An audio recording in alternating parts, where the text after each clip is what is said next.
K-Rock 955, Tom and Loggy here. We've made a very special trip up the highway with good reason. Big news yesterday. The Offspring are coming back to Australia, not for just one show, Loggy, but for a full stadium tour. And we are very lucky to have Noodles and Dexter here with us.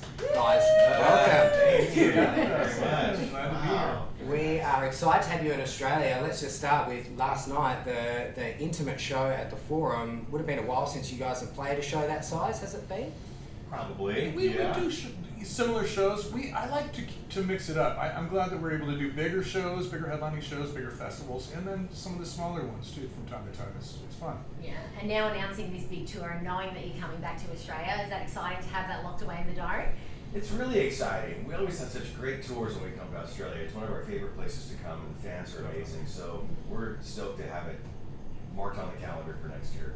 Can I tell you, Supercharged goes hard. We love it, and for a band that has been releasing albums for 30 plus years now, how do you guys keep doing it? How do you guys keep coming up with music that is relevant, but also just goes so hard? Because a lot of bands that are sort of they get later in their career and they start resting on laurels, and so it's just to keep releasing such great new music. How does it all come together? Right.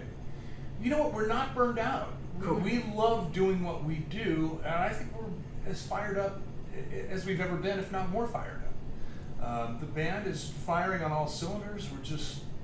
We're not just charged, man. We're supercharged. We really are. We're feeling it. I think we started to feel it when we were finishing up the last record, and then we went into a pandemic, and that sucked. And then we kept that energy, at least the creative energy in the studio happening. And then when we came out of the pandemic and things started opening up and we were able to play again after a year and a half of not being able to play live music, we realized how much we love doing this again. And that's just kind of where we're at. We're stoked. And we're stoked that you're stoked and you're Thank still you. going. Yeah, I'm stoked that you're stoked that we're stoked. Oh, a triple stoker. I got stoked with the Offspring. We were driving up the highway here, and Tom and I, we have been fans since we were a kid. You're like our gateway drug into sort of punk and stuff music, like that. yeah, definitely. And so I begged my parents back in '97 for X-Nay on the Ombre for Christmas, and they were like, "Oh no, you know what I mean? We can't do that because the explicit lyrics stick up." But then I got it anyway. I opened up the CD, and I'm sure you remember, but when you open up, on the actual artwork there is a skeleton, and then I got scared of the skeleton and I closed it, and I couldn't open it for a moment.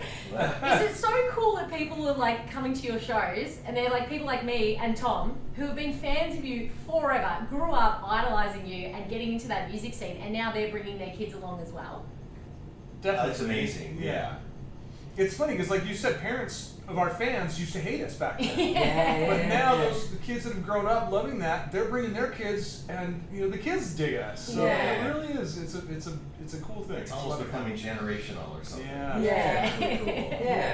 Yeah. The front row of of an Offspring show has never changed that much. They've always been roughly late teens, early 20s. Yeah, cool. Always for the last 30 years. But now we're starting to see parents filling in some of those slots too, which is kind of fun. Yeah. Sorry about all the skeletons back I know, then. I was so I've got a X-Nay skateboard over there too. And I've got the album here as well. Oh, okay. Trying not to look at it. Trying not to look at it. I wanted to ask, my story was, I remember being 13 or 14 and screaming, come out and play lyrics in a kid's backyard at like one of my first house parties, that kind of, so that's sort of my gateway, but some of the best lyrics to songs aren't actually words at all, and there's one from one of my favourite Offspring songs, which is All I Want. Yeah. Can you tell us how that came about? What gave you the idea to be like, yeah, and put that into the song? Do you remember? Just that we always wanted to play punk rock that was melodic, right? Yeah. And having melodic songs is always about putting in hooks, and it was the idea of, well, a hook can be something on the guitar, of course, or it can be a chorus, but it could just be something vocal that's just a thing. Yeah. And that just felt like it was the right thing to do at that moment. Yeah. I love it. Now, Dexter, you've got a PhD in molecular biology. As you can tell, I'm a bit of a dumbass. I can't even say. What sort of area has more drugs, the molecular biology field or the punk rock field? That's good. Good question. Yeah. Well, different kinds of drugs. Yeah. Equal but different. I don't know. You know, I think that when we were growing up, we had all these stories about these guys, the heavy metal guys, whatever, the rock guys that were super high on drugs and stuff. And honestly, we don't see it as much in this kind of music, the more alternative or more punk rock kind of music. I mean, well, they're not the bands that we hung out with too much. Yeah. You know, though, you know, our whole kind of thing was kind of moving against the excesses of the early kind of, you know, hit metal and rock scene, the big arena rock scene with all the groupies and drugs and stuff. Punk rock was antithetical to punk rock really coming up. But then, that being said, there was a lot of punk bands that did get dark, you know, and into drugs, you know. I guess so, right? Yeah, a lot of that, especially the New York scene, a lot of heroin in the New York punk scene. So speaking of some of the bands that you were mates with, you're bringing Simple Plan for the Supercharged tour, which is awesome. They're a huge band. What bands do you consider your mates though, like particularly from the punk scene, particularly the 90s or the noughties even, as bands that you would sort of hang out with socially these days? Well, NoFX and Pennywise, probably two of the Yeah. biggest. Cool. You know, really tight with those guys. Simple Plan are friends of ours. We've done a number of tours with them, but they're kind of like little brothers. Same with Sum 41. You know, we've done a bunch of tours with them, and we're friends and hang out, but they're more like little brothers than We've become really close friends with both of them. I toured them a lot, but they did come up a little bit later, so it was just different. There was something about the three. Well, you mentioned NoFX and Pennywise. I'd put Rancid in that group as well. We all kind of came up together. Yeah. Half in the early '90s, and so there's a real bond that we all have with each other. I think because of that. Yeah, amazing. So, and Sum 41, do you think they will stay broken up? Just they're finishing things in February. I don't know. You know, I think NoFX probably will stay broken up, but Sum 41, I don't know. Derek might miss it in 4 or 5 years. You know, he might. I go the opposite. I say NoFX for sure is going to get back together. Do you? Simple Plan was You gonna think stay it's a broken stunt? up. You think Mike knows that he's doing a stunt? Way back there, I think he knows. Yeah. He hasn't admitted it to himself yet. Yeah. I hope for all. I love both those bands, and I know Sum 41 has had the biggest success they've ever had with this record. It's a great record. Yeah. You know, I mean, if you're gonna go out, I guess go out on a hit. You know, you don't want to kind of limp away. You know, limp off the field. But they're so on fire. Such a great band. Both bands. I love both. If I was in that band, I'd be pissed. Like, way to go, Derek. Write some fucking great ass songs. Nice one. Got the pitch in. Yeah. Supercharged a new album and the tour, of course. Have either of you been electrocuted before? Electrocuted. Yeah. Have you had a little zap and not one that you gave yourself for whatever purposes? Whatever you're into, I'm fine with it. Mildly. Yeah. Do you have any stories? Mistress Electra. Oh. Yeah, we can't really talk Like about the that. nipple players. Every once in a while, I've gotten zapped from a microphone. But never anything major. I get that from my car and it's not as sexy. Yeah. What about like super wet gigs, like you're out at a festival? Have you ever been like really rained on that you can remember? For sure. Especially some of those old gigs, there'd be water dripping from the ceilings. This one in New York I've talked about before, and I was really nervous that we were going to get shocked because you could tell nothing was right in that place. Yeah. There's some places sometimes in some countries that aren't quite as far along as we are, and you see a lot of exposed wires around in the dressing rooms. In and a stuff. rain. And it rains. And you're thinking about it. Look, this might be a bit of a personal question for you both, but God, you both look good. Skin, just beautiful, hair, nice and full, and no, that's okay. Tom under a hat. That's all right. What's the secret to staying so youthful? Is it just punk rock in general?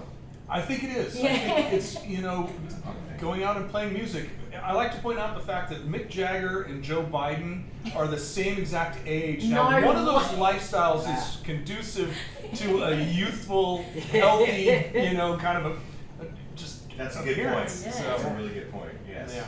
Apparently they were both hotties back in the day too, so you know that's how they've diverged. I mean, we go out and play for a living. We don't just Yeah. play music. We go out and play with people. You know, we play with each other. We have just always taking the piss, always having a laugh. Yeah. You know, we get to do that for a living. How fucking lucky are we, man? It's It's a great. good gig. Yeah. We did radio for similar reasons, but with less talent. So that's that's Yeah. our excuse. That's how we. And less money. Yeah. Dexter, I heard you like surfing. Now, where we're from in Geelong, we've got what we call the Surf Coast. So Bells Beach, you may have heard of before. I don't know if you've never been down our way to Surf Torquay or any I surfed Yes. Turkey. Did you? Yeah, Yeah, there you but go. it was wasn't great. The weather was awful, so it was, you know. What do you kind of mean? choppy. It's I know. Well, not this year. Mountains. This was a few years ago. Yeah, I was hoping to catch Bells or Wikipop. Yeah, the Wikipop. I was hoping to catch those at their prime, but it was just shit Oh, weather. right. Yeah. So you're the surfer.